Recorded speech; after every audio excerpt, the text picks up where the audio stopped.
Welcome to the Return of the Empire podcast. Of course, this is your Sactown Sports, all things 49ers podcast. I'm Jay Mars, joined as I am every week by 49ers beat writer for Sactown Sports. You can read him sacktownsports.com. Check out his post-game live segments on Instagram at Sactown Sports. The one and only Emil Fergoso.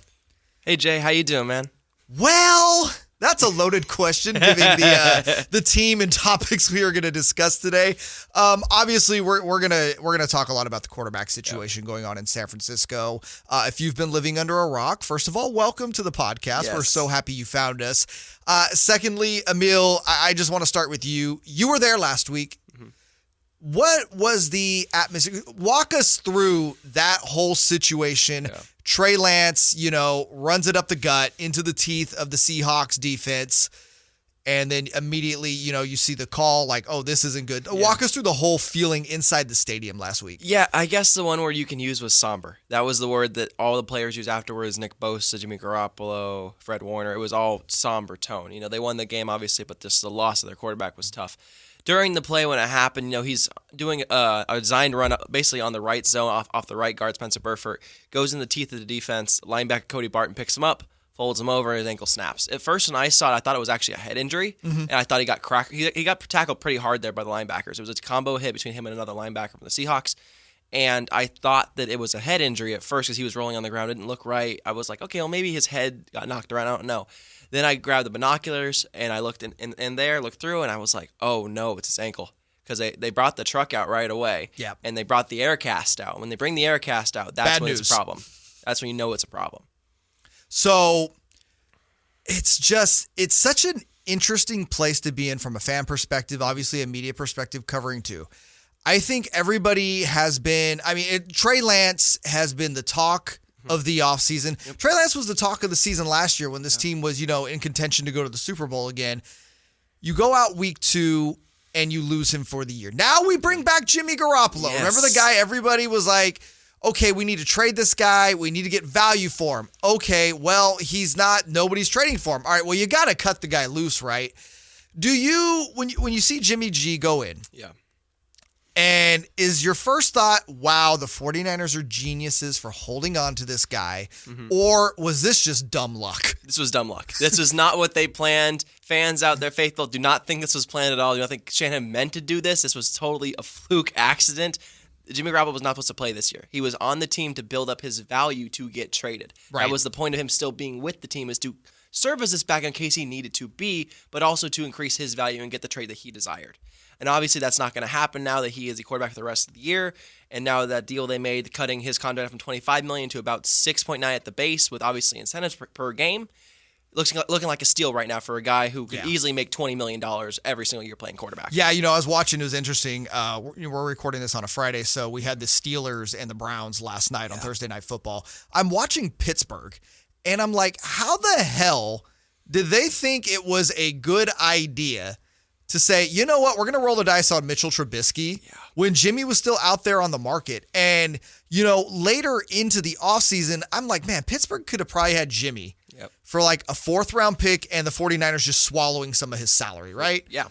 And it's like, so we watch him go out there, I'm like, wow. And I agree with you. It's completely dumb luck. It is 100% dumb luck that Jimmy Garoppolo was on this roster and Trey Lance happened to get hurt. We'll get more into the Lance injury in a second, but first, Jimmy goes out there, and I thought Jimmy looked like Jimmy. Yeah. Nothing more, nothing less. He played solid football. Yeah. He didn't turn the ball over. He didn't do anything spectacular. No. But, he had the Ross Dwelley pass, but Ross Dwelley was wide open. Yeah. What were your thoughts on Jimmy's, performance back? Just like you said, Jimmy looked like Jimmy. He looked competent. That's the word I want to use. Yeah. He looked like a competent starting NFL quarterback, like Jimmy has always looked since he came over here from the 49ers. Starting out the first drive, getting a touchdown on that same route, actually, Ross Dwelley ran the first week in Chicago, the Y leak route that Trey actually missed. That was the same exact route. Hits him, touchdown. So that was an example of plays that when they go right, they're going to work in Kyle Shanahan offense. This offense is very quarterback friendly. It really is. A lot of inside run, a lot of inside zone. So it allows Jimmy Garoppolo to be able to play the way he wants to. And one of the biggest things Jimmy's been saying the past couple days, it feels like 2017 again. And what I'm referring to with that is that 2017 is a lot more of an air raid offense, passing down the field, getting completions, a lot less running the ball. Jimmy wants to not only, mix in the run play, all that great stuff, but he wants to be that air threat quarterback like he was in 2017 because he wants to increase his value himself. Of course, and you remember 2017, Jimmy Garoppolo comes over from New England for a second-round pick. Mm-hmm. I think he ends up playing in either his second or third game with the team. Yeah. And the Niners won they won out the rest of the season. He actually looked really good, and it was that sample size that actually got him that big deal. Yep. So I could definitely see why he would want to go back to an air raid style offense. And listen, the biggest difference between Jimmy G in 2022 versus 2017 is he has the weapons within this offense that I don't feel like they had in 2017. They were very short when it came to impact type players on that offense. So this is kind of a tailor-made situation for him to walk into. No, it really, really is. And he was talking about it yesterday at media availability about how the guys he has, the speed guys, Ray McLeod, Danny Gray, the rookie, these are guys, weapons he's never had really before. He hasn't had a speed threat guy since Marquise Goodwin. Yeah, and Marquise Goodwin was, granted, he was a speed threat, but that didn't make him a good receiver. No.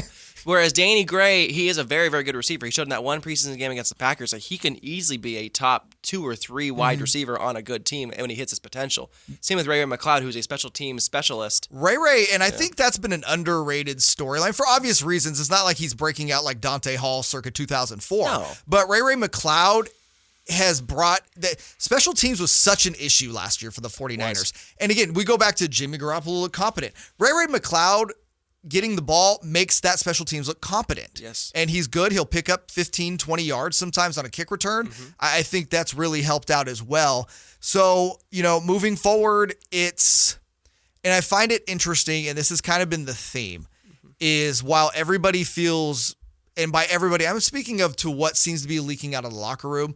Yeah. Nobody wanted to see Trey Lance go down like that. Nobody. Come on, that's your quarterback. But there seems to be a sense of, relief's not the right word, but a sense of like, we're better today than we were yesterday now that Jimmy's back at the helm. It's because it's true.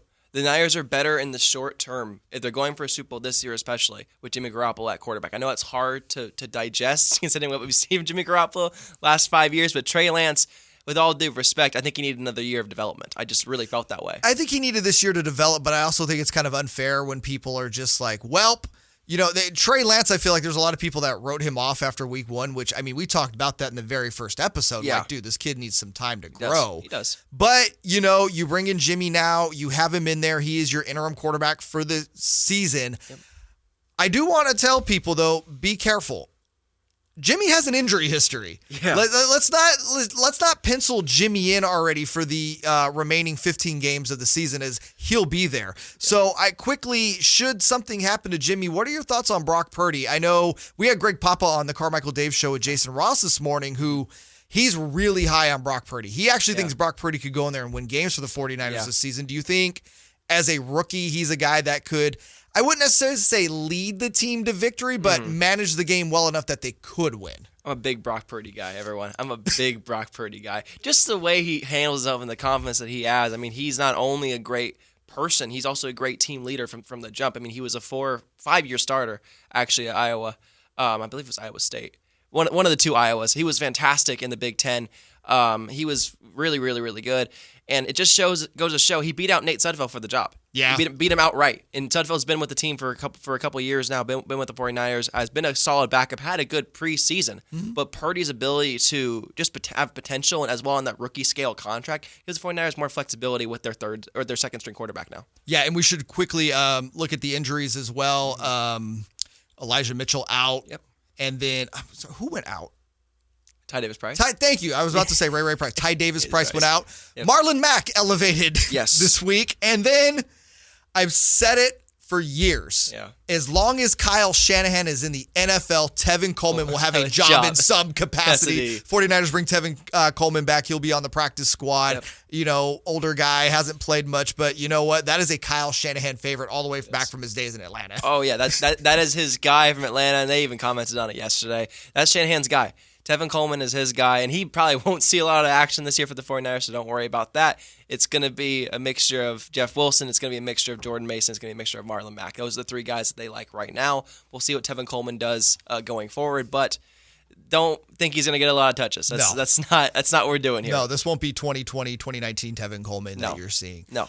Speaking of Kyle Shanahan, Kyle's obviously taken a lot of flack, especially in the media this week when it came to the play calling that, essentially led to the injury to Trey Lance. And I want to say it's an old was it an Ed Warder tweet that popped back up this week from a year ago, basically indicating, Kyle indicating, rushing Trey this much wouldn't be ideal. You fast forward a season and here we are. I personally am of the opinion, man, you are running him up the gut a lot. And it's, we're 2 weeks into the season. We're doing this early in the game. And Trey obviously showed an ability when, running the ball into the teeth of the defense. He's very good at it, but this is also a rookie quarterback, man. You got to let him get used to taking the NFL licks. Everyone's making the Josh Allen comparison. Well, Josh Allen does this in Buffalo all the time. Josh Allen is a grown-ass man, built like a freaking freight train that is used to taking hits in the NFL. Yeah. What were your thoughts? Do you think the criticism of Shanahan's fair? Yeah. I think it's fair. I don't think it's his fault. I wouldn't say he was trying to get his quarterback hurt, nothing like that. But to run he's 6'4", 225. He's still a big kid. He's a big kid. It's a big kid, but he's not fully grown yet. He's 22 years old. Also, he didn't really take hits last year because he only started 3 games last year and then appeared in a handful. And then 2020, didn't play because of the pandemic. Yep. This kid is not used to taking hits from grown men, and honest to God, his body is just not used to taking hits at all right now. No, I mean, he even said it after the first game against Chicago. He said, "I have a sore neck just from being hit. I'm not used to being hit. I'm just trying to get used to it." And one of the most ironic things about the first week going into the second week was that he said, "I'm never going to slide." That's not kind of in my mindset. I always want to go get the yards. Well, you see what happens when that and what did we say last week? Yeah, dude, this kid's gonna learn the hard way why you slide in the NFL. Yes, and he's gonna learn. He's gonna learn. He's gonna learn. It's part of it. He'll come back. He even said it on the NFL mic'd up. They had a little thing. I'll finish this thing out. I'm gonna come back. Trey Lance will be just fine. He's a tough kid. Garoppolo said himself yesterday. He's a tough kid. He'll be all right. They already had surgery. He'll come back. We'll see what happens. It's not the idea that he's going to be all right, so to speak, when it comes to physically, but I want to kind of lay this out to people. Trey Lance's last full season of playing organized football was in 2019. Correct. Okay, so you have 2020 as sophomore year in college? Junior, whatever. You get what I'm saying. Yeah. Misses a season. That's a season of development. 2021, very limited action. It's a season of development. 2022, like we said at the top of this show, 2022 was going to be a development season for Trey Lance. Now we're missing another season of development. That's 3 years now. Yeah. Of very little football for a guy that you've kind of mortgaged your future for. Yeah. That's what terrifies me, is that Trey Lance is just simply not going to get the reps and is going to fall behind. And it should, I think, scare the 49ers. What's the biggest quote? Availability over ability. Yeah, availability is the best ability. Yes, that's what that is. And, him not being, around the game, or he's being around the game, not being in the game as much is really a cause for concern. And we'll see how he bounces back. He's already in team meetings, though, and Zoom meetings and stuff. He wants to even go to the game in Denver. Yeah, Kyle Shanahan told me he couldn't go, right? He can't go. He still has to be still in the hospital for swelling to come down after surgery. He cannot go, but he is in high spirits and wants to be part of this team, and they have no plans to have him go rehab anywhere else but Santa Clara this year. He's going to be a part of the team. So, looking forward, obviously, we're going to crystal ball this real quick. You did not think the 49ers were going to win the division. Yeah. Did you? And I was pretty sure you did not think the Niners were going to make the playoffs. That's correct. Has that changed now that Jimmy Garoppolo is back at the helm? Yeah, it has. It absolutely has. On which side? I guarantee, obviously, you think they're going to make the playoffs. Yes. Do you think they can compete with the Rams now for the division? The Rams have not looked good for 2 weeks. Again, it's early. The Rams have an inability to control a game. It's so strange. They don't have a running. They don't have no rush jack. Cam Akers has been such a disappointment this season. Darrell Henderson, I've never thought was great. Yeah. And, you remove a guy like Robert Woods. I said this last year during that run to the Super Bowl when Robert Woods went down. Robert Woods was the glue guy on that offense. And now he's in Tennessee. You essentially replace him with Allen Robinson, who had a down year the year before. How many looks did Allen Robinson even get in week 1? Was it like 4 maybe? Maybe. It was something ridiculous. And, Stafford still has Kupp, and he's still throwing to Kupp, but that offense just does not look like what it was last year. No, it isn't, because it's so reliant on the top tier players, the 5 to 7 players they have: Cooper Kupp, Aaron Donald, Matthew Stafford, and even Stafford's hurt himself. Yeah, and I think that's a big deal. I don't think people are talking about that enough. Is Stafford is hurt, and it doesn't look like he's going to be playing through injury all year long.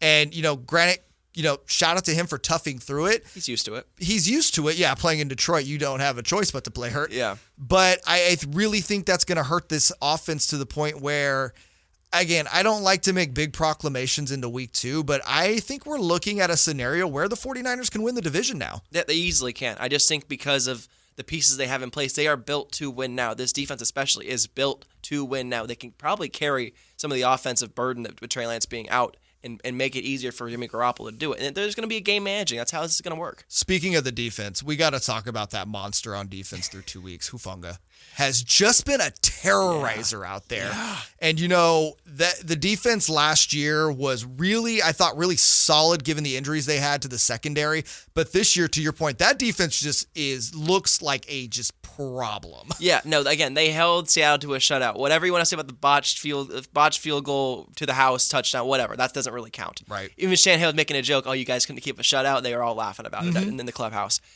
Hufanga, the second-year guy out of USC. I call him Baby Troy Polamalu. This kid is everywhere. He really is. I can't even describe it. He had that huge pass breakup to get the tip interception to Tayshaun Gibson.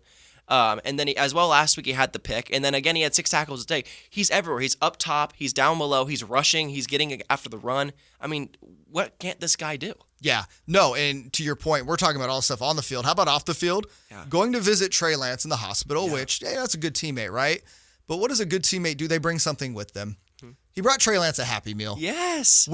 So we've been kind of theorizing on the morning show. We were like, okay, Trey Lance is a grown man. There's no way a Happy Meal is satisfying him from a hunger standpoint. Yeah. Trey Lance must collect McDonald's Happy Meal toys. And then we're like, I think it's Pokemon right now. So I think, the next time you're at a media scrum, you got to do some real investigative journalism here. Yeah. We need to get to the bottom of why the Happy Meal. Does Trey collect toys? And is he a Pokemon guy? It's one of the reasons why I wish the Niners were playing at home this week against the Broncos, because I would go to the locker room and be like, Huff, what was going on with the Happy Meal? Because I'd just go ask him. Yeah. I love this guy. He's one of my favorite players, and even D'Amico Ryan said it yesterday, he's probably your favorite player right now on the 49ers. Can't not be. He's everywhere. He plays like a guy that's with his hair on fire. That's exactly the quote that he used, and that's how he plays. Yeah, no. So Hufanga's been great for this team, great on defense. Yeah. Let's fast forward. Let's look ahead to this Sunday's matchup with the Broncos. Yeah. First, I want to start on the defensive end. Eric Armstead probably not going. Yeah, probably not going. He has a foot issue. We'll wait to see from Kyle Shanahan today on the official injury report. But this 49ers defense and team continues to have weird soft tissue or just weird injuries that don't make any sense. No, they really don't. But I'll say this, looking at this in a positive light, when Eric Armstead does come back and is fully healthy, given how good that defense is in right now, and we've kind of found Armstead's sweet spot last year by putting him on the inside part of the line, it's just going to create more and more issues for opposing offenses. Yeah. And I know it's good. Jimmy Garoppolo, Trey Lance, offense talk. I just think this defense is what's going to lead them back to the playoffs. Oh, yeah. It's just so good. We forget Jimmy Ward's not even playing right now. I know. That's crazy. He's on short-term IR. They got 2 safeties with Deshaun Gibson, who wasn't going to make a roster this year. So he barely made the practice squad. Yeah. And now he's elevated and playing like the former Pro Bowl safety that he was playing. And then let's not forget, I don't know when he'll come back this year, but I think if you get a healthy Jason Verrett, he's proven that he can still perform at a level when he is healthy as well. So you'll have that. Again, the 49ers defense is just looking like a problem. When they're healthy. They're healthy. The injury bug continues to suffocate this team, and that's one of the biggest But they're getting over it, though. Especially on the defensive end. Like, the injury bug, I don't feel like is it a problem? Of course it's a problem. But I don't feel like it has been that detrimental as we've seen with the defense. Maybe not so, but again, they've played the Seahawks and the Bears. True. They haven't played any top-tier talent yet. We'll see what happens against Broncos. Well, I was going to say, we're playing top-tier talent this week. Russ Wilson, 21. What is his record against the Niners? 17-4. 17-4. Okay, I knew it was 21 games. But yeah, 17-4. You go in, and Denver looked better last week. I'm not going to say they look good. Yeah. But this, of the 3 teams the 49ers will play, I think this is the best quarterback and offense that they've seen so far. And the biggest challenge for them so far, I mean, they're playing Sunday night in Mile High. That's a huge deal. Yeah, especially early in the season when you're still probably trying to get your, football legs underneath you, so to speak. You're not in mid-season form in the best shape. It's still early, and that air up there in Denver will suffocate you really quickly. Yeah, no, it is a cause of concern, and we asked D'Amico about that yesterday, D'Amico Ryan's defensive coordinator, about what it is like playing in altitude and stuff like that. And he goes, it's not something that really prevents you from doing your job, but it's something you feel. You feel it right away. Just run on a treadmill up there. You'll feel a kind of a difference. It's kind of hard to explain unless you are there. So it is a cause for concern for the 49ers, but again, these guys are battle-tested. Yeah, no, this is a veteran team. That's why it's interesting, though, that the 49ers have not played in Denver a lot. I think this is only the second or third time they've played in Denver since 2002. Yeah, it's been a while. So this is not an atmosphere that they're used to playing in, so they will have that going against them. However, it does look like we're getting George Kittle back this week, which will be big for Jimmy Garoppolo. Yeah, huge. George Kittle being back, he's looked like himself. Even last week, Shanahan said he looked awesome, even though he couldn't go against Seattle. They wanted to rest him for this game specifically because they know how big of a deal it is playing Sunday Night Football. And him being back in the lineup just is so big, not only for their receiving core, but for their blocking and their run game. Blocking, I think, is the biggest part of it because you're going to want to establish that run game early. We've talked about it at length when Jimmy Garoppolo is in the backfield, behind center. Yeah, you want to get that run game established early. Having him there blocking will make a big difference. And then, now you can really open up the passing game with him back. Yep. Debo, Ayuk still looks like he is good. Ayuk is looking like a lot of those early season projections for him are going to, pan out, so to speak. But there's a lot of talent on that 49ers offense. The ball does have to go around. It does, yeah. And BA, I don't know, I forget what time of the game it was, but he dropped that beautiful sideline throw from Jimmy, and that really irked me. I was like, you got to catch that one, BA. And he knows that, and he'll be fine. There's no issue with that. But just to be able to spread the ball around a little bit more to Debo, to Ayuk, to Kittle, that's just so great for the team. Monday morning, the Niners 2-1 or 1-2? 2-1. 2-1. I agree with you. I think, again, Denver will be a test because of the altitude. Denver will be a test because they are the better of the three teams. Mm-hmm. You can't count out Russell Wilson. No. But Nathaniel Hackett and some of the decisions he's making early in the season are really starting to show to be detrimental towards that team. I don't even know if he can coach. I don't know if he can be a head coach. There's a lot of questions right now. And I think the big idea when Denver grabbed Nathaniel Hackett was try to lure over Aaron Rodgers. Correct. That's his guy. And so you don't get Aaron Rodgers. You get Russell Wilson, which is okay, that's a good second place prize. Yeah. But now Nathaniel Hackett is in a position to where he is going into this. He's 1-1, but it feels like 0-2 given the way that the Broncos have looked so far. And you're playing against a team that is super well coached, and you're playing against a coach in Kyle Shanahan that will expose all of your weaknesses. Exactly. And one of the biggest weaknesses, I don't know if you saw this last week in Denver, they're playing their home opener. They have their crowd at Mile High and Power Field, they call it now. Mm-hmm. The crowd is counting down the clock for them because of their game management inability to do that. They're counting it, not sarcastically, not facetiously. They're doing it to help Russell Wilson because they seem so frustrated and so clustered. They cannot figure it out. It looks like a mess, and they cannot be a mess with the San Francisco defense. No, they cannot. I agree. I think the 49ers beat the Broncos. I think it's fun. They're only 1-point favorites. The Niners? Yeah. They're only 1-point favorites, though. I mean, come on. A field goal, at least. But it's Russell Wilson still. You got to think about that. Sure. And the bettors, 1 point? The bettors especially, they like Russell Wilson. They like Russell Wilson. They like the potential this Broncos team can have. And it's still early on in the Niners, having Jimmy Garoppolo, who didn't have a training camp, didn't have a preseason. He was rehabbing his shoulder, playing catch with Cam Bustos, their interim performance staff person. He wasn't throwing to anyone. He didn't have a preseason and offseason, nothing like that. So he's just still getting his rhythm, his timing down. So that's why. But his rhythm and timing looked pretty decent last week. I'll give him that. Like I said, it looked like the same old Jimmy Garoppolo, and if he can come out in week 3 and be the same old Jimmy Garoppolo, I think the 49ers are going to be just fine. I'm with you there. This is the Return of the Empire podcast. Make sure you check us out, SactownSports.com. That is where you can find the podcast. Also, Google Play, Apple as well. Please leave a review and 5 stars. That really helps us. It does. And we really appreciate that. Emil, thank you so much. Make sure you guys tune in after the game Sunday. Instagram at Sactown Sports. Or is it Sactown? I got the thing right behind me. Hold on. Yeah. I had it right. Yep. At Sactown Sports, as well as on my Twitter at Emiliano Fergoso. You can find where I'll have that timing and all that stuff. Any updates you need from the 49ers, make sure to check all that stuff out. There it is. Broncos, Niners, Week 3, Sunday night. Emil, we'll talk next week and hope it's good news. Hopefully.